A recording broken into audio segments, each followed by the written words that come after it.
Hello, friends, and welcome. Let me get my lights turned on and make sure everything looks pretty. Welcome to our Sunday teaching. Today we have something a little different. We're doing a sutra class on our Sunday teachings in order to finish up the Dhammapada. So before we get to that, let's go ahead and say our community gathering prayers here. Of course, my name is Venerable Tarpa. Today, I feel fortunate to sit as a member of this kind community in the safety and security of like-minded friends, sharing the present moment with others dedicated to the cultivation of goodness. Today, I'm grateful for the direction and support that this community provides, a community worthy of my time and commitment, a community where my efforts have meaning, purpose, and are appreciated. Today, I'm thankful for this community of awakening, a place to gain the knowledge and skills to improve my life, a family, a home, and a sanctuary for all of us seeking refuge from the storm. And as conscientious practitioners, we must recognize our responsibility to the world, to strive to live skillfully while helping others to do the same, to strive to live in balance and harmony with nature and others, to strive to gain mastery over our minds and embody our true benevolent nature, to expend our hearts and minds, transcending our shared human limitations, to not intentionally harm sentient life or our planet, to maturely accept and embrace the reality of our situation while striving to improve it. Again, welcome to our SBT Sutra class. Today, we are finishing up our study of the Dhammapada with chapter 26 entitled The Brahman. So we've done a chapter a week for 26 weeks. It's been quite a long time. Some of our Sangha members talked about they thought it was sad that we're ending. I'm eager to get to some other sutras as well, so I'm okay with that. So without further ado, let's jump right into it because this chapter is quite lengthy. Luckily, there's not that much commentary needed. I think a lot of it is quite straightforward, and I don't know about you, but it's quite poetic, right? I found this chapter to be the most beautiful out of all of them. One thing I would like to share before we start is the title. So in the different presentations, we have different titles. So Gaiden Sherpa calls it the Brahman, Buddha Rakita calls it the Holy Man, and Gil Franzdale calls it the Brahman. So there's a little bit of a play of words there, and I wanted to kind of explain that. So this is in the notes from Buddha Rakita. The Brahmins were the members of the priest caste in India, the highest of the four castes. In this chapter, however, the word Brahman is redefined to refer not to someone born into a caste, but rather to someone of worthy conduct and spiritual maturity. So this is something that the Buddha would often talk about. He would have a lot of dialogue with the Brahmins. Remember that in the Buddha's time, there's two main religions. There's Brahmanism, which is the precursor to modern Hinduism, and then we have Jainism on the other side. Often it's said that Buddhism is the middle way between the two, where Brahmanism was more of a householder's life, and Jainism was much more of an ascetic life. And then Buddhism kind of is in the middle there between the two. And Buddhism existed in that way. The Buddhist Sangha lived outside of the city, but not as deep in the forest as the Jains would, completely removing themselves, because they would have alms rounds and they also would teach the lay. So they lived in the middle between them all. So oftentimes they talk about Buddhism is the middle way between all things, and a monastic itself is the middle way. Yesterday, we did chapter 25 on the monk, And so that's the idea of monasticism as well. It's the middle way between householder and ascetic, of priest and lay person. It's the middle ground between all of these things. The other thing I wanted to mention was there's a lot of play of words with this. So let's begin with the idea of the title of Brahmin. Again, Brahmin is the name for a Hindu caste member, a priest. So in this context, the Buddha is using the Hindus or the Brahmins' own language in order to make a point. So he would often talk about the idea of Brahmins. The Brahmins would come to him, and then he would say, well, what is a Brahmin? And to a Brahmin, the position is something you're born into. You can only get it through being born into. And the Buddha would reject that and say, well, clearly that's not what it is. What a Brahmin is something that somebody does. It's a person who's developed themselves, who's awakened, right? So in a sense, the Buddha's using their own language to make the point. He does that throughout the sutras. In fact, something like the three poisons was actually referred to in the beginning as the three fires. And the three fires, and that in Buddhism, that's attachment, aversion, and ignorance.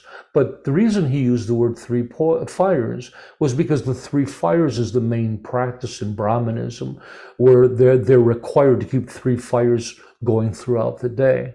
And so often the Buddha works it in that way. But after reading through the chapter, it's clear what they're referring to as Brahman. And they clearly mention that the Brahman is the Arhats. The Arhat is the highest level of practitioner in the Theravada school. In the Mahayana, they have the Bodhisattva ideal, but generally it's the same thing. It's a being who's just below a Buddha. It's an enlightened being, but they yet have become a full Buddha. But in another verse, they actually talk about the Brahman being a Buddha themselves. So there's still some mystery, but generally we're just talking about an enlightened, an awakened being, someone who's liberated, the highest of all practitioners. That's what this chapter is about. Okay, with that said, let's get to the reading with everybody. Okay, one second here. Let me find that again.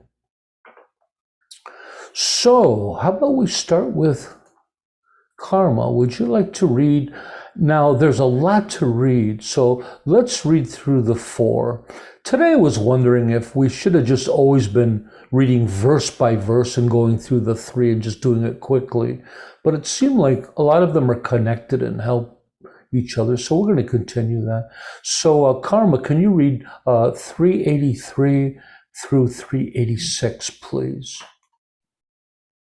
O Brahman, cut off the stream and conquer your desire. Conquer it completely.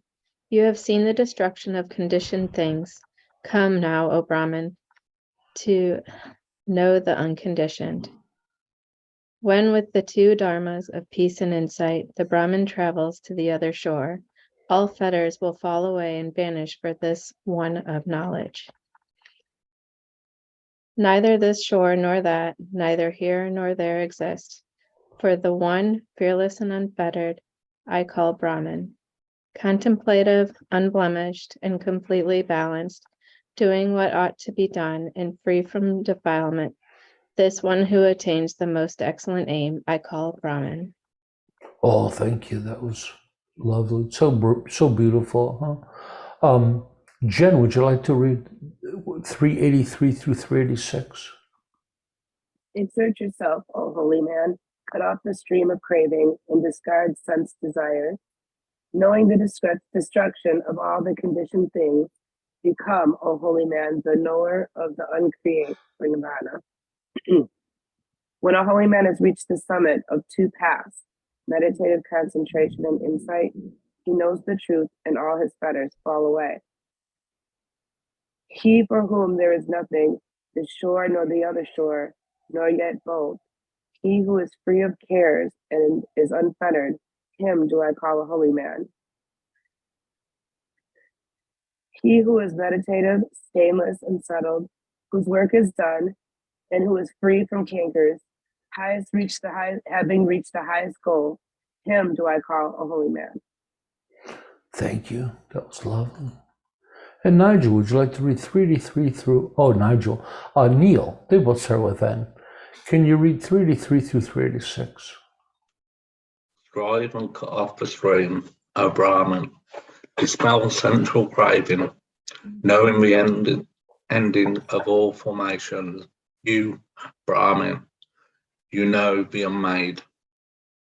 When, with tranquility and insight, the Brahmin reaches the other shore, then, for that knowing one, all fetters come to their end. Whoever is untied and free from distress, and for whom neither are beyond and not beyond, nor are beyond both, both beyond, and not beyond exist, I call Brahmin. Whoever is seated, absorbed in meditation, done what has to be done, free of contaminants, who has reached the highest goal, I call Brahmin. Oh, thank you. Everybody's doing a great job reading. So I'm not going to do too much commentary. There are a couple things I need to touch on. Some of these passages are quite encrypted, and I couldn't find much commentary to help. But here when they talk about strive and cut off the stream, usually we think about the stream as a stream of consciousness, but here's the stream of craving and desire. Knowing the end of all formations. So the idea of formations, or we talk about mental formations in the five aggregates, but we talk about the conditioned and unconditioned. The conditioned is basically thought of as, I think I have a note here that explains it better than I'm about to. Conditioned things, that all phenomena, including mental states, arise as a result of causes and conditions. Because everything arises and ceases, nothing can be considered permanent or self-existence. Impermanence, right, we're talking about. Nirvana, because of it being our true nature, is considered to be unconditioned. They often say that nirvana is one of the few things that arises without cause, that it's a condition that's continuous, and all we have to do is kind of plug into it. But that's a very controversial statement. So generally we can think about the conditioned or the world of formations as unenlightened existence, and the unmade, the non-conditioned, the non-formative as being enlightened. And then the two paths of the two dharmas of tranquility and insight, I haven't heard of them referred to as dharma. That's the two paths of meditation, of calm abiding and insight meditation. And the other shore of course, is enlightenment. But in some of the notes I saw that they also talk about the other shore as being the other shore from desire, which maybe is one and the same. And then we talk about here, whoever is untied and free of distress. This is an interesting one. Let me take a peek at some. Let's see what 185. I believe in this world as opposed to the world beyond, not beyond. Okay, so this is very encrypted, this verse, and I haven't found a commentary on it. I'm sure there's one out there, but the idea of whoever sees neither existence after life as neither beyond nor not beyond, neither both beyond or not beyond of existence is called the Brahman. So what exactly they're referring to, I'm not quite sure. So in the Mahayana tradition, they often talk about moving beyond distinctions like this. And the Buddha would talk about that when he talked about the Buddha's 14 questions he wouldn't answer, the Buddha's golden silence. This was one of the questions asked of him. When a Buddha dies, does a Buddha exist, not exist, neither exist or not exist, or the opposite? And so the Buddha just would refuse to answer the question. And it's implied that the answer just can't be conveyed in language. But this also could be an argument for that the Buddha supports the non-dual state, which I don't believe he does. You don't see passages like this in other places. So there's a little mystery to this. If anybody wants to do the research and find some commentaries, please post it in our Dharma chat group. And lastly, we have, so a lot of these are just self-explanatory. Okay, let's move on to the next set. This is important. These are spoken to Ananda, the Buddha's cousin and his helper. So the closest person to the Buddha. Neil, would you like to read 387 and 380? Well, I think it's just one, 387. It's just a long one. Sun shines brightly throughout the day, and the moon shines at night. The prince is splendid when in his armor, the Brahmin when he is in meditation. But the radiance of the perfect Buddha blazes forth both day and night. Yeah, it's a great example of how poetic this is. Another thing I want you to keep in mind is it's really interesting, the different translations. I think this chapter, each verse is so different, where a lot of the other ones were quite similar. And I really enjoyed each take on the different verses. Jennifer, would you like to read 387? The sun shines by day, the moon shines by night. The warrior shines in armor, the holy man shines in meditation, but the Buddha shines resplendent all day and all night. And there's that beautiful word, shines. It's a great way to talk about a practitioner. And Karma, would you like to read 387? The sun shines by day, the moon glows at night. The warrior shines in his armor, the Brahmin shines in meditative absorption. But all day and all night, the Buddha shines in splendor. When we were working on, we were sharing radiating awareness in yesterday's meditation, and we talked about that feeling of radiating is really just the experience of stillness, and it's that radiating. It is that shining. So when they said the arhat shines in meditative absorption, I think it's much more accurate than people think it is. That's exactly what that meditation feels like. It feels like you're shining or radiating. It's quite lovely. Thank you, Karma. Karma, would you like to read 388? If you have abandoned wickedness, you are a Brahmin. If you have perfect conduct, you are a monk. If you have removed all your own impurities, you are called renunciate.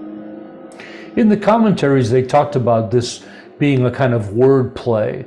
And I think the commentary also kind of alluded to the fact that they weren't quite sure what it is, because in so many ways, these words are all synonyms, right? The Brahmin would be higher, again, it'd be the Arhat, that would be higher than the monk, but they're all renunciants. So you can interpret that as you wish. Jen, would you like to read 388? Because he has discarded evil, he is called a holy man. Because he is serene and happy, he is called because he is he is called a renunciant.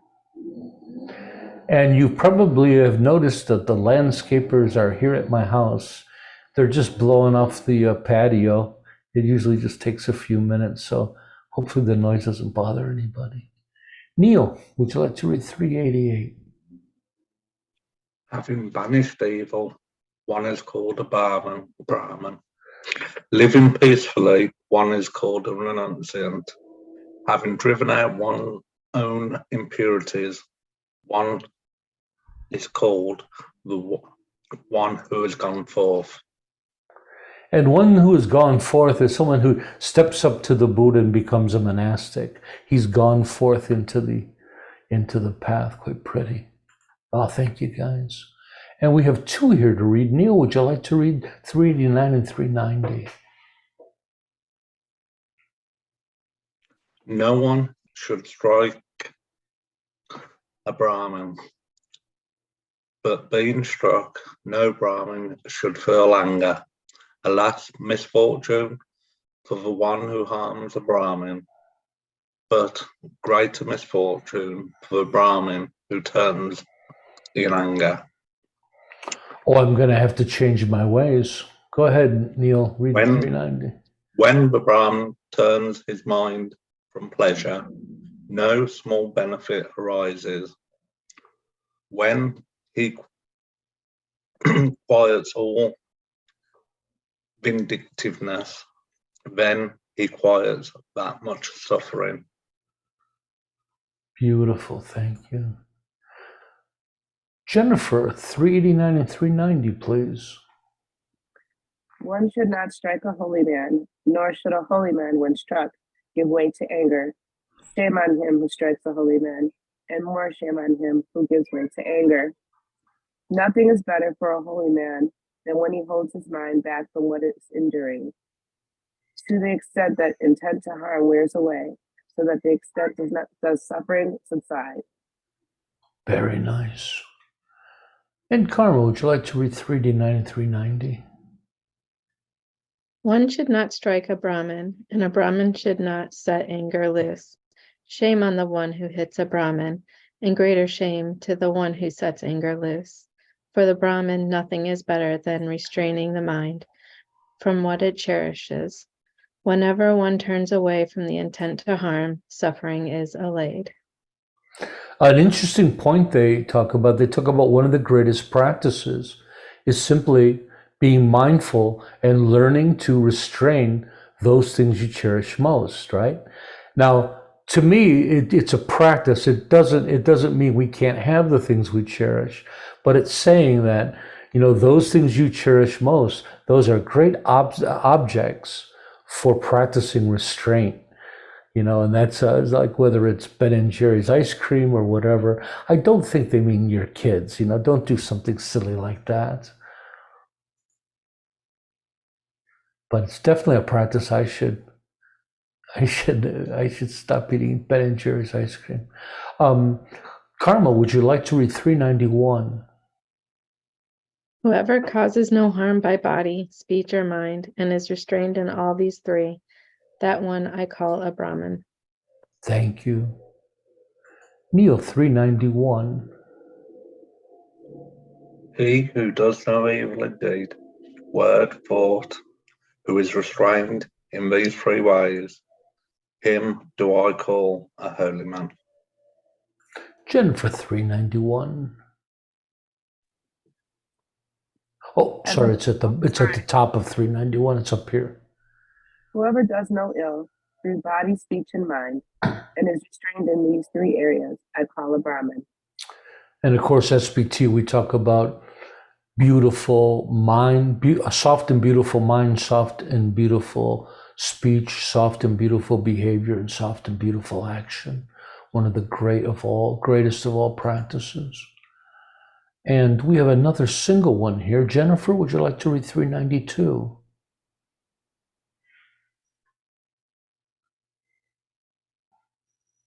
You're muted, Jennifer. Sorry. Honor the one who shows you the Dharma, the teachings of the perfect Buddha. Show this one the same respect and awe that the Brahmin shows the sacrificial fire. And the sacrificial fire was one that I mentioned before, usually thought of as the three fires. But in Brahmanism, Hinduism, fire is the key object, and they'll touch the fire with their hands, and then they'll put the warmth on their eyes. It's quite a beautiful practice. And Neil, would you like to read, or I'm sorry, Karma, would you like to read 392? Just as a Brahmin priest reveres his sacrificial fire, even so should one devoutly revere the person from whom one has learned the Dharma taught by the Buddha. And you should give them treats and nice things. Neil, would you like to read 392? Ben and Jerry's ice cream. As a Brahmin worships a ritual fire, one should respectfully worship anyone from whom one might learn the Dharma of the fully awakened one. Great. And I'm curious, the word worship here, of course, as a secular Buddhist group is not very appealing. What words, honor we have is the first one. That's a better word. And show, revere, devoutly revere. So those are some pretty words. But I'm not very comfortable with the word worship, right?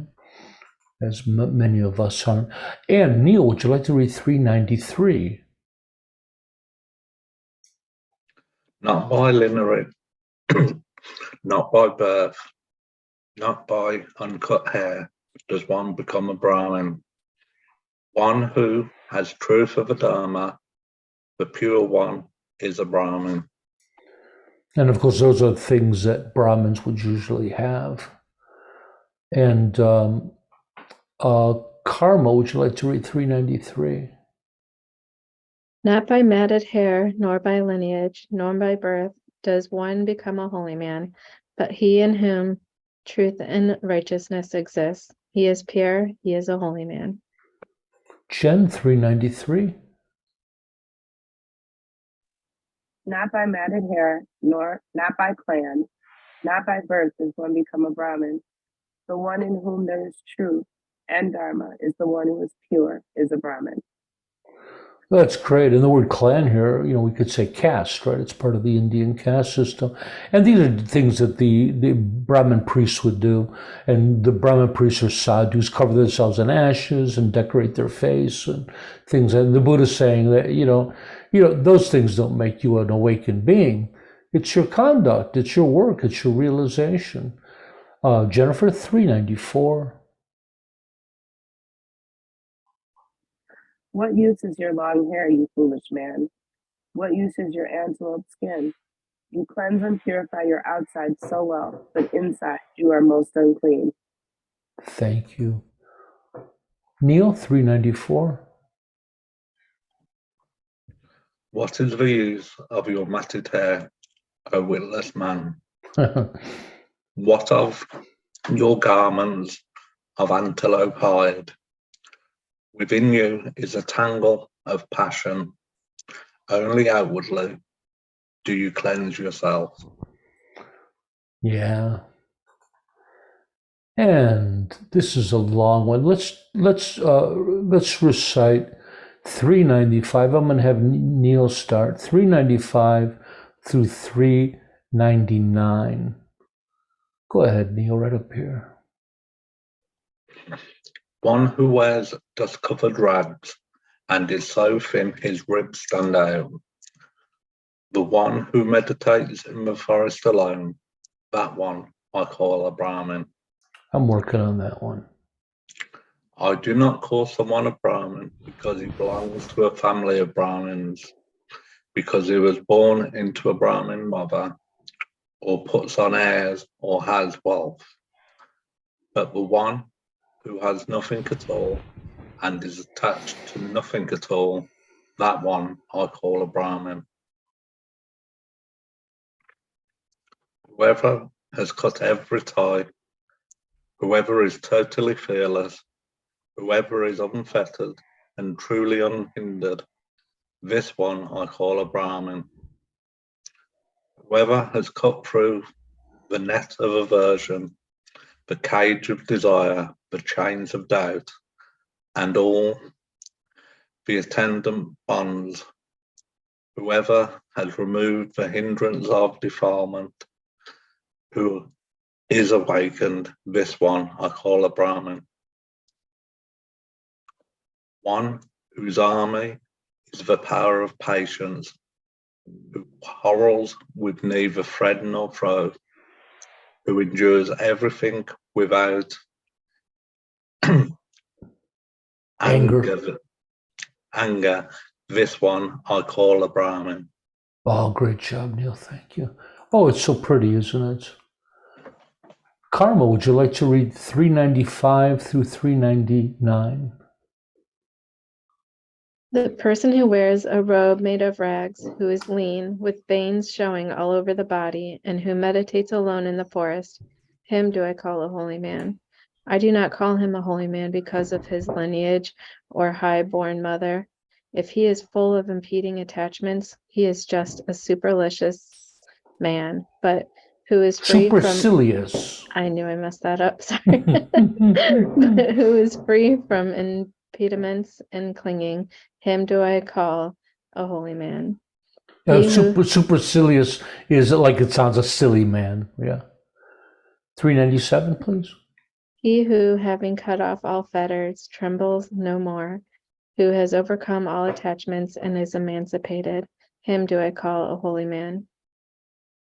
He who has cut off the thong of hatred, the band of cravings, and the rope of false views, together with the impertinences, latent evil tendencies, he who has removed the crossbar of ignorance and is enlightened, him do I call a holy man. He who is without resentment endures abuse, beating, and punishment, whose power, real might, is patience, him do I call a holy man. Oh, thank you. That was lovely. Great. I just wanted to check something. And Jennifer, yep, for 395 through 399. Someone robed in, oops, I'm sorry.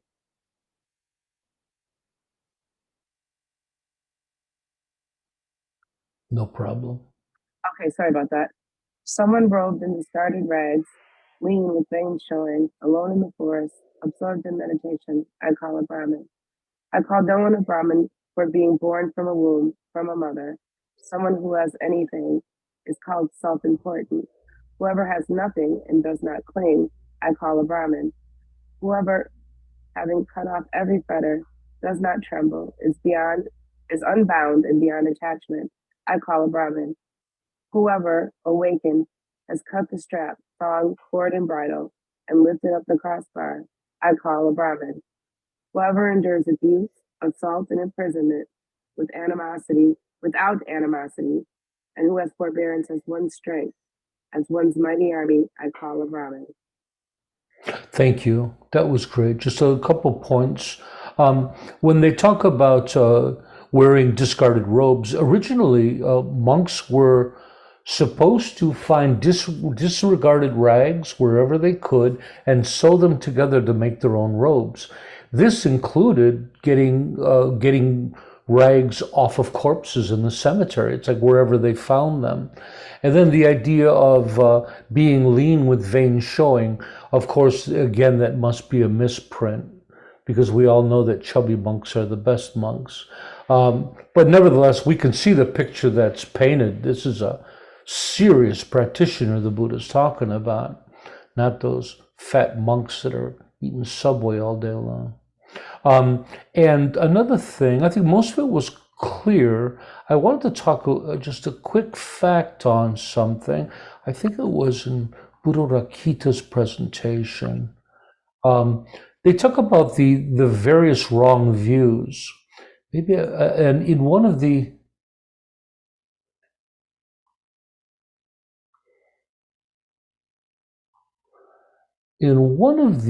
well, I was just going to mention it. They talk about these 32 wrong views. But what they didn't mention was that the 32 wrong views was the Buddha being a bit sarcastic, and he implies the 32 schools of the Shramanara, which are precursors to the Jain school. They're in existence too at that time. And they said that the Shramanara had different views and different clans wearing every color robe you could imagine. And the Buddha, who, his tradition arises from them, Yeah, he calls them the 30 holders of the 32 wrong views. I thought that was really interesting. Anyways, I think we're getting a really good picture of what the Buddha. Yeah, please. Could you say a word or two more about 395? Because that sounds to us, or sounds to me like kind of extreme behavior. Sure. The one who wears dust-colored rags, like what we mentioned before. No, this is kind of the traditional monastic. But there are a couple confusing things. And when we talk about meditating in the forest alone, monastics did live in groups, but so are they implying that, well, maybe he goes off into the forest to meditate, comes back to the group for other things? But it's extreme, but not extreme in those days. So even before Jainism is there, Brahmanism and the Shramanara are the two schools. And Brahmanism is like, again, the householder religion. And then all these ascetics living in the woods with long hair, covered in ashes, who knows all the crazy things they would wear. That was a part of the day. Now we're talking about the Bronze Age, 2,600 years ago. Living in the forest underneath a tree wasn't so weird. Probably a lot of people did it, even non-religious people. Probably half of the town lived underneath a tree. So I think at the time it's not as outrageous as it would be today. And that's a good reason why I am not living underneath a tree with my veins showing. And, I often find it's funny when people come to monasticism and people have become romantic and get a passion for living the way the Buddha did. And they, you get Westerners that want to find a tree somewhere, and that's real practice, and that's where I'm going to go. And often, like the forest tradition in the Theravada school, I lovingly refer to them as BABs, Bronze Age Buddhists, because they're so intense in their holding of an eye and everything. It's like they're really trying to live exactly the way the Buddha did at that time. And maybe there's a benefit. I can't be the one to decide that, but I think it's extreme, like you mentioned. I think nowadays it's extreme behavior. But in the Buddha's day, I don't think it was. I think that was normal behavior. So you had all these ascetics of all kinds of different groups running around at that time.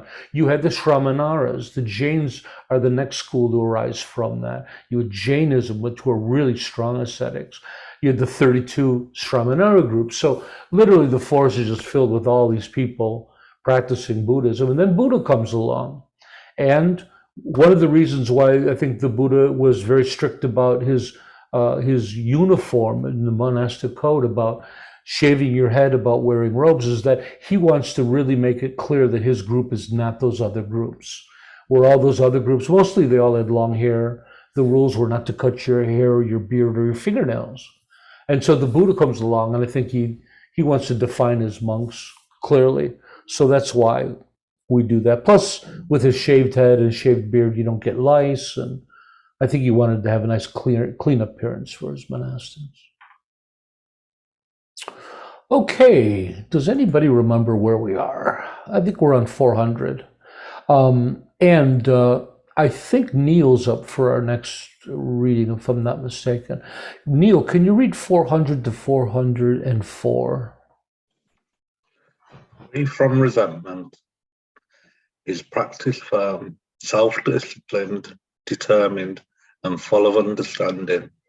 He who is in his final birth, this one I call a Brahmin.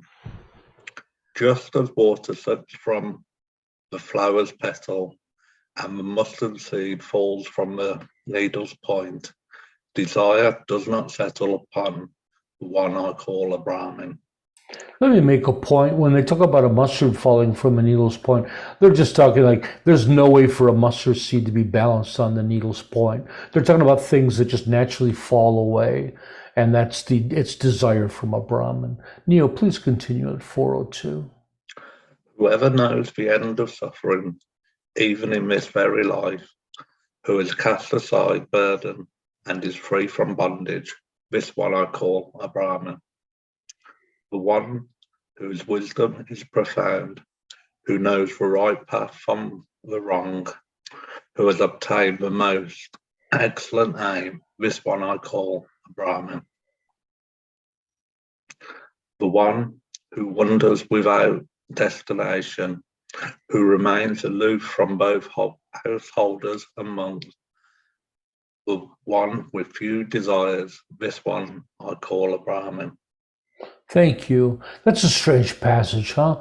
Who's separated from householder and monks. I don't remember seeing that the first time I read through it.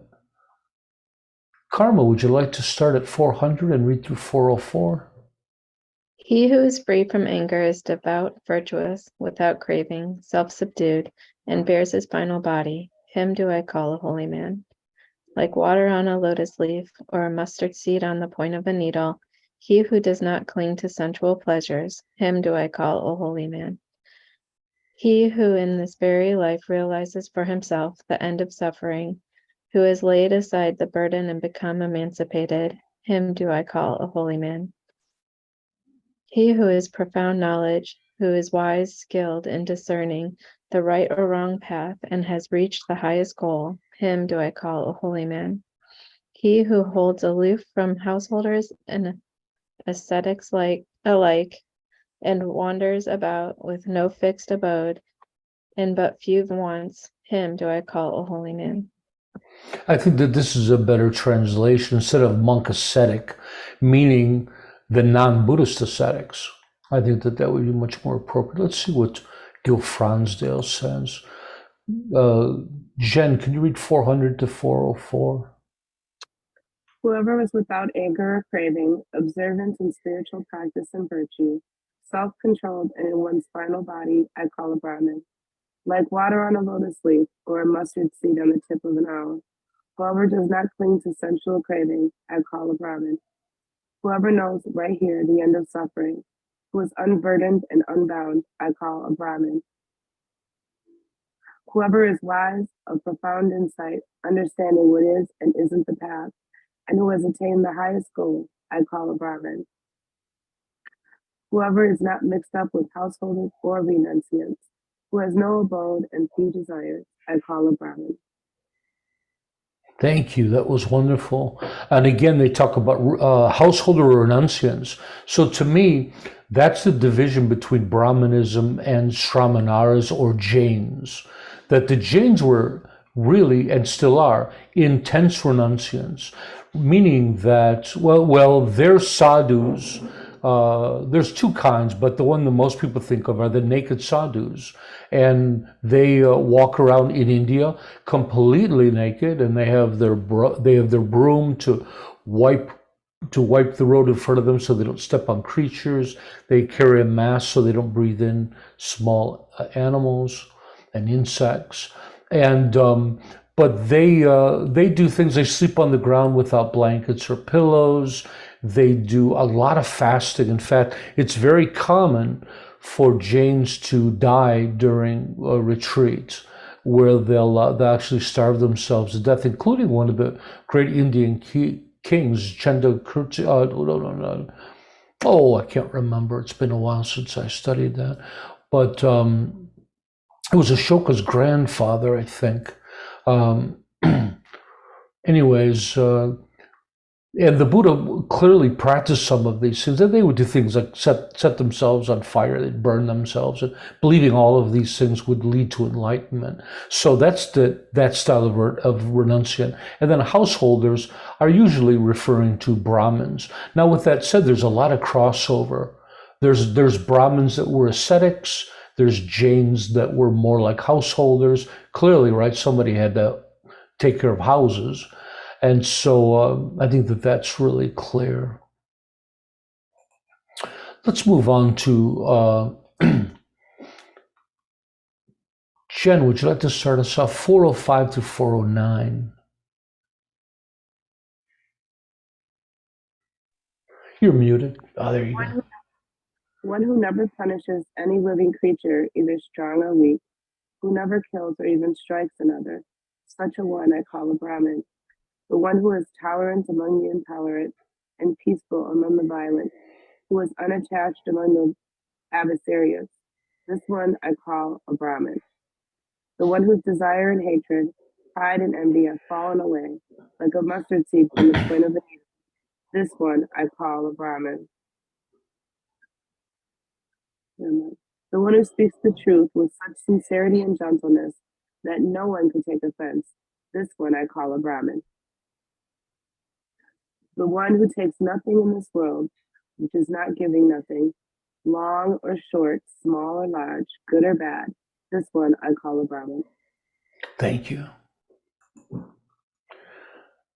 And Neil, would you like to read 405 to 409?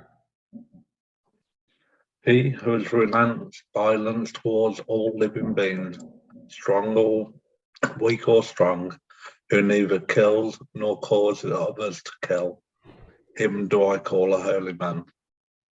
He who is friendly amidst the hostile, peaceful amidst the violent, and unattached amidst the attached, him do I call the holy man. He whose lust and hatred, pride and hypocrisy, having fallen like a mustard seed from the point of a needle, him do I call a holy man. He who utters gentle, instructive and truthful words, who appreciates none, him do I call holy man. Thank you. I'm thinking of that word, impreciates. Impreciate. Yeah, that's a strange word, isn't it? Wish harm upon others, invoke evil upon someone, impressionate maybe, impreciates. Oh, thank you, Neil. That was an excellent job with a tough vocabulary. And Karma, would you like to read 405 through 409? Having given up violence toward beings both timid and strong, whoever neither kills nor causes others to kill, I call a Brahmin. Whoever is unopposing among those who oppose, peaceful among the violent, not clinging among those who cling, I call a Brahmin. Whoever lets passion, aversion, conceit, and hypocrisy fall away like a mustard seed from the tip of an awl, I call a Brahmin. Whoever speaks what is true, informative, and not harsh, who gives offense to no one, I call a Brahmin. Whoever in this world takes nothing not given, whether it is long or short, large or small, beautiful or not, I call a Brahmin. Thank you. There was one thing that I wanted to look at. This line in Giden Shipos drew my attention. One who never punishes any living creature, either strong or weak. I thought this was cool because when we were writing our Bodhisattva vows, we had a lot of discussion about. We had a line that says not to harm any sentient life, and then I had this idea of thinking about harm, and I don't know, thinking about people hitting their pets and things like that. And I wanted to make it clear that bodhisattvas don't harm any being in that way. So we added this idea of punishment, that the bodhisattvas don't harm or punish sentient life. And then we had to discuss it with all of our parents in the Sangha and say, well, as bodhisattvas, can you raise children without punishment? And not just physical punishment, but punishment.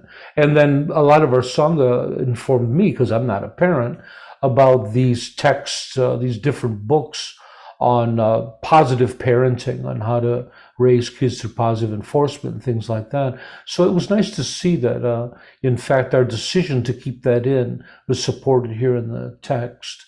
And then the other thing that was interesting, I thought, was 406. 405, I guess it's just reworded, is a pretty good, 405 is a pretty good verse to support veganism for all those vegan people, to not kill or cause others to kill. And, You know, the Buddha and his group might have been choiceless when they walked around with their begging bowls, eating whatever went in. But nowadays, when you eat something from the store, you know, you are creating an economy for that, and you're taking part in it. That's all I'll say about that. I know veganism is a tough subject for everybody. I'm not necessarily saying that's true. I'm saying that could be the argument for how you feel about things, right? Okay. Karma, would you like to start us with 410 through 414? He is free from the very basics of desire for the world or for the next. He is the unfettered one, the desireless one. This one I call a Brahman. With complete knowledge, free from all doubt, wide open and unattached, he has won the understanding of immortality. This one I call the Brahman. He has thrown aside the obstructions of both merit and of sin. He is without blemish, free from sorrow, and pure. This one I call a Brahman. Shining like the stainless moon, pure and faultless and clear, the one who has destroyed the cravings for pleasure. This one I call a Brahman. I'm sorry, how far am I reading? One more, 414. We're doing them by fives. Yeah. Okay. He has abandoned the delusion of samsara, the path of error so painful to follow, and has reached the farther shore. Contemplative, free of wavering and doubt, he is unattached and peaceful. This one I call a Brahman. Wow, it sounds great, doesn't it? I wish I was all those things. Neil, would you like to read 414? Oh, I'm sorry, my mistake. 410 through 414. He who wants nothing of either this world or the next, who is desire-free and emancipated, him do I call a holy man. He who has no attachment, who through perfect knowledge is free from doubt and plunged into deathless, do I call him a holy man. He who in this world has transcended the ties of both merit and demerit, who is sorrowless, stainless, and pure, him do I call a holy man. He who, like the moon, is spotless and pure, serene and clear, who has destroyed the delight in existence, him do I call a holy man. He who, having traversed this merry, frivolous, and devolved round of existence, has crossed over, reached the other shore, who is meditative, calm, free from doubt, and clinging to nothing, has obtained Nibbana. Him do I call a holy man. That's it right there. Yeah. Boy, the vocabulary in Buddhaghosa are tough. We have these words that miry, peerless, delusive.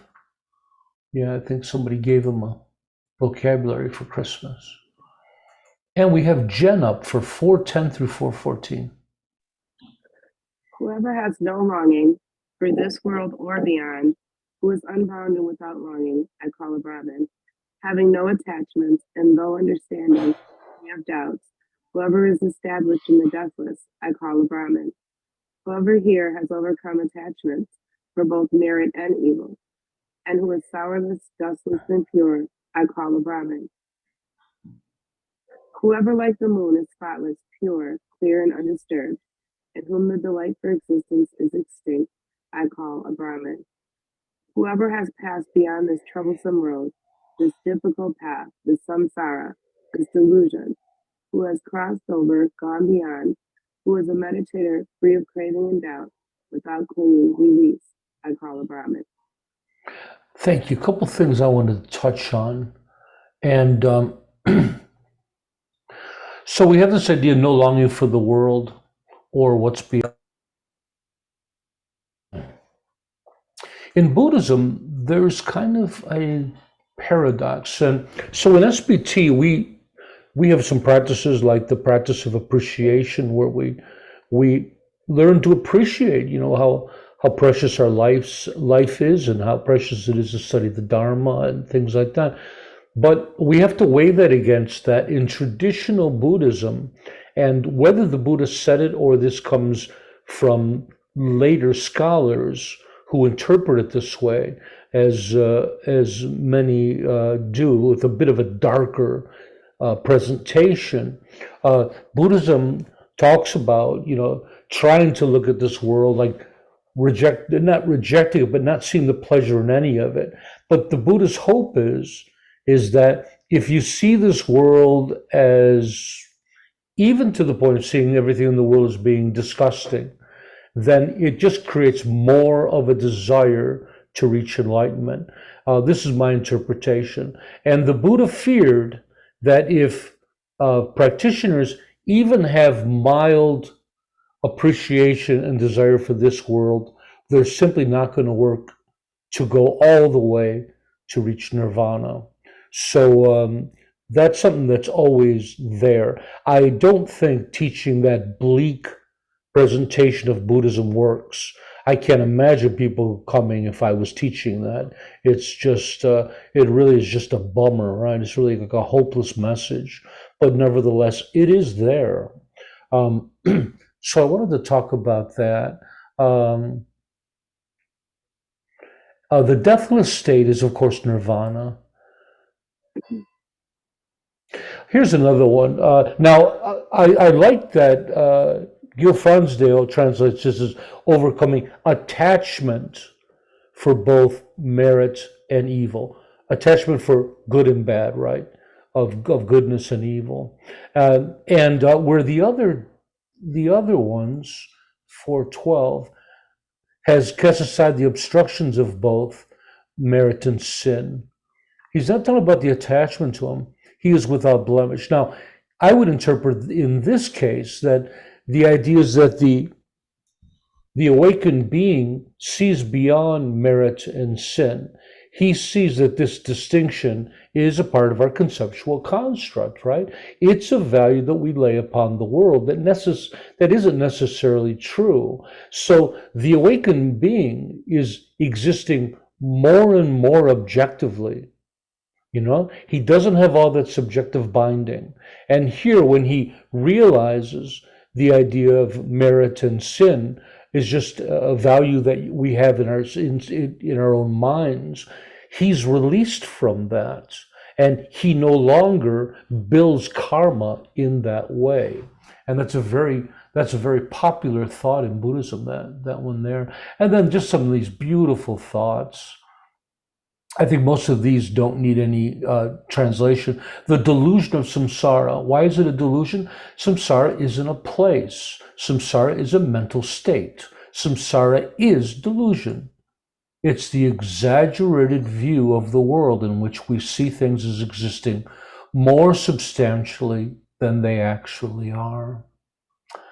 Okay. Does anybody remember where we are? We are at 414? Anybody? 415. Okay, and would you like to start us off, Jennifer? 414 through 419? Forsaking all desires, he becomes a homeless monk and then completely eradicates all desires. This one I call a Brahmin.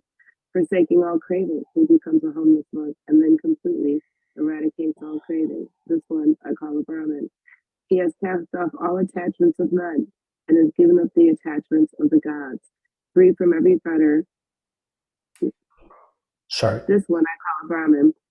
He has left behind both joy and sorrow. He is cool and passionless. The hero who has overcome the world. This one I call a Brahmin. He knows the birth and death of all beings everywhere. He is free from attachment, gone to bliss, the awakened one. This one I call a Brahmin. That was lovely, thank you. Karma, would you like to read 415 through 19? He who, having abandoned sensual pleasures, has renounced the household life and become a homeless one, has destroyed both sensual desire and continued existence. Him do I call a holy man. He who have abandoned craving has renounced the household life and become homeless one, has destroyed both craving and continued existence. Him do I call a holy man. He who, casting off human bonds and transcending heavenly ties, is wholly delivered of bondages. Him do I call a holy man. He who, having cast off likes and dislikes, has become tranquil, is rid of substrata of existence, and like a hero has conquered all the worlds. Him do I call a holy man.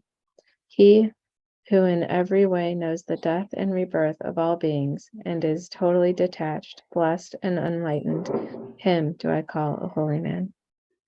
That was lovely. And Neil, would you like to do 4:15 through 19? Whoever, having given up passion here, would go forth as a homeless one, in whom the passion for existence is extinct, I call Brahman. Whoever, having given up craving here, would go forth as a homeless one, in whom the craving for existence is extinct, I call a holy man, a Brahman. Whoever, having given up human bondage, has gone beyond heavenly bondage, is unbound from all bondage, I call a Brahman. Whoever, having given up liking and disliking, has become called without attachments, a hero overcoming the entire world, I call a Brahmin. Whoever knows in every way the passing away and reappearing of beings is unattached, awakened, and well gone, I call a Brahmin. Thank you. One small thing I wanted to comment on. When they talk about one who's given up liking and disliking, and in some of the others, I think it's 4:18, who has gone beyond like and dislike, and we talked about before about good and bad. The idea is that an awakened being goes beyond that kind of dualistic kind of idea and sees things as spectrums. So whether things are good or bad, liked or disliked, the awakened being just sees them as experience and realizes that the discernment of what kind of experience that is our own, as part of our subjective reality. But the fact is that they're all just experiences themselves. So again, like we talk about seeing the world in spectrums, that's what the awakened being does. And he doesn't have to do away with them. He just has to recognize that. Again, things in the world aren't our problem. It's our relationship to them. It's our understanding of them. Neil, would you like to read 4:20 and 4:21? His way is unknown by gods, Gandharvas, or men. All the defilements are extinguished. He is an arhat. This one I call a Brahmin. He possesses nothing whatsoever in the space of past, future, or the center of time. He holds nothing and clings to nothing. This one I call a Brahmin. Jennifer, 4:20 to 4:21. He whose track no gods, no angels, no humans trace, the arhat who has destroyed all cankers, him do I call a holy man. He who clings to nothing of the past, present, and future, who has no attachment and holds on to nothing, him do I call a holy man. Thank you. Karma, 4:20 and 4:21. An arahant whose destination is not known by gods, Gandhavas, or humans, whose toxins are extinct, I call a Brahmin. One for whom nothing exists, in front, behind, and in between, who has no clinging, who has nothing, I call a Brahmin. Thank you. I read that this Gandhavaharas is like an angel, so it's a demigod or something, right? Wonderful. I don't think I need any commentary there. You can see that the text is quite long. We're getting over our hour, but I'm going to try to finish. I think, we just have two more. Karma, could you read these last two, 422 and 423? He is the hero, the chief, the leader, the great sage, and the conqueror, unwavering and purified, the awakened one. This one I call a Brahmin. He knows his former births and sees both the heavens and hells. He has obtained the end of birth. With highest knowledge, he has reached the end. He is the sage whose deeds are all achieved. This one I call a Brahmin. One thing I found interesting is, in a sense, he's speaking to people and he's saying, "You're not Brahmins, we're Brahmins." He's saying, "Our arhats are real Brahmins, not the rest of you guys." And we have Neil for 422 and 423. He, the noble, the excellent, the heroic, the great sage, the conqueror, the passionless, the pure, the enlightened one, him do I call a holy man. He who knows his former birth, who sees heaven and hell, has reached the end of birth and attained to the perfection of insight, the sage who has reached the summit of spiritual existence, him do I call a holy man. Thanks, everybody. Instead of asking for questions because we're running late, if anyone has any questions, please post them on our WhatsApp Dharma group, and I'll answer them there. And usually I give a little commentary on at the end. But to be honest with you, the commentary, there wasn't much to say than just kind of repeat a lot that was said. So I'm going to forego that and talk about something else. I think that this chapter is very self-explanatory. So I think to just read through it again is all you need to do. I was just going to reiterate some of the qualities of the Arhat. And I was going to reiterate some of the advice that was given, but it's all kind of there already. But one thing I would like to talk about is the afterword in the Gil Fronsdale's text. So they have a little concluding text there, and it's a couple pages long, and it's a great read. We're not going to cover that in the class, which probably we should have. I think next time we do it, we'll add an extra week for that. But nevertheless, I wanted to talk about some of it. And to me, it really puts the Dhammapada into perspective. In fact, I think next time we share this, I'm going to start the whole project with this. So to really give people a balanced view of what they're about to read, I think this should have been in the beginning. But a couple points in the afterword were scholars of the Dhammapada generally believe only 166 of the 423 verses have parallels within the actual sutras of Vinaya and Sutra. Though most of these 166 parallel verses are presented as the words of the Buddha, more than 30 are actually presented as spoken by one of his disciples or by a god. In fact, in certain verses, the Buddha praises a god for a verse and encourages people to memorize it, which suggests that the Buddha did not consider that verse to be his own. In another passage, the Buddha explains that some lines in some verses did not originate from himself, but were already current in society of the day. Furthermore, a number of verses can also be found in non-Buddhist Indian sources. So what does that mean? That means that we're on the right track as being agnostics.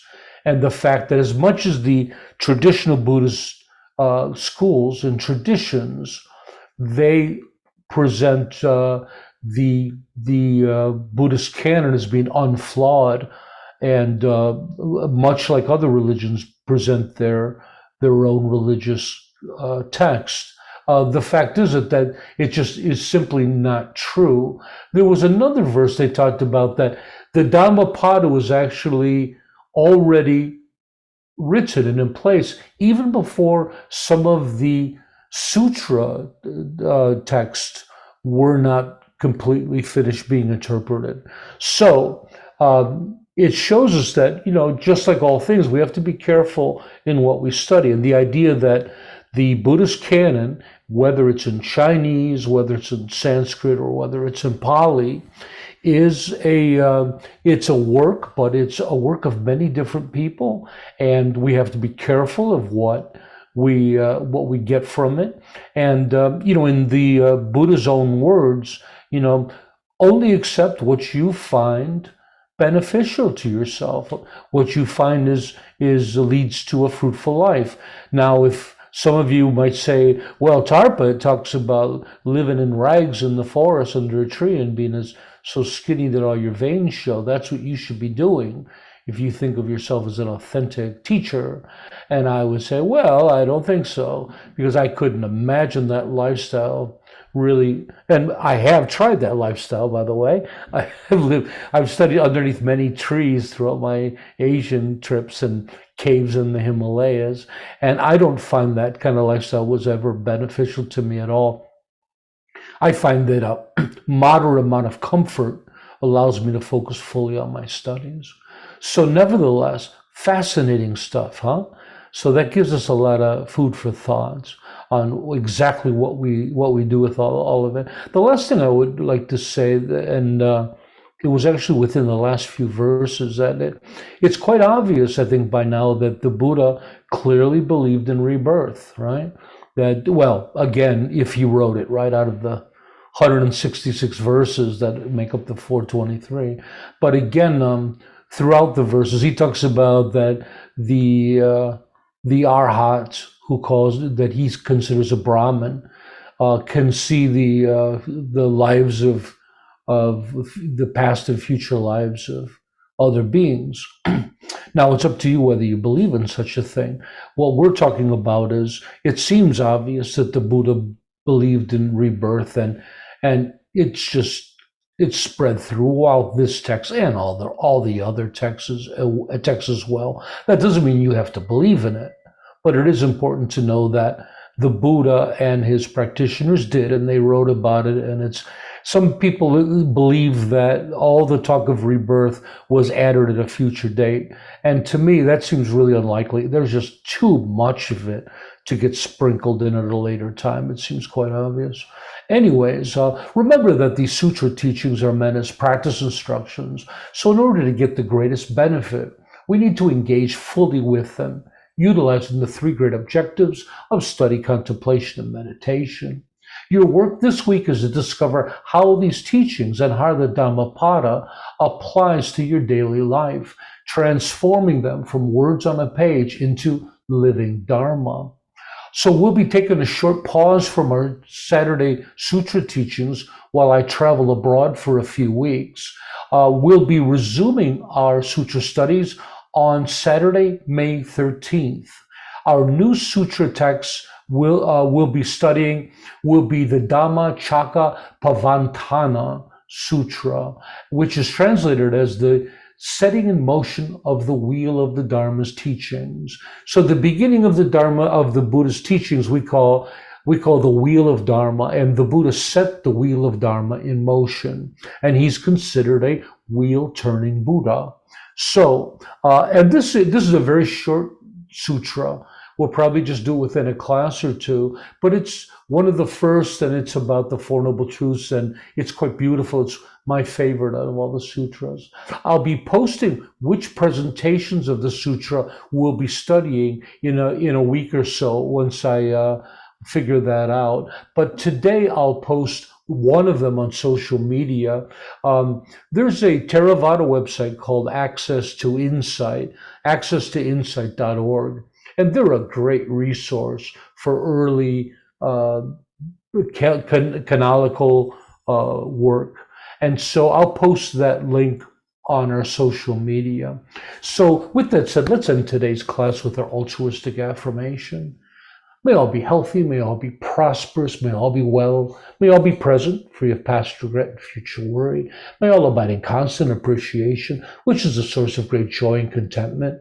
May all realize their true nature and the true nature of reality, which is awakening. Thanks everybody for coming.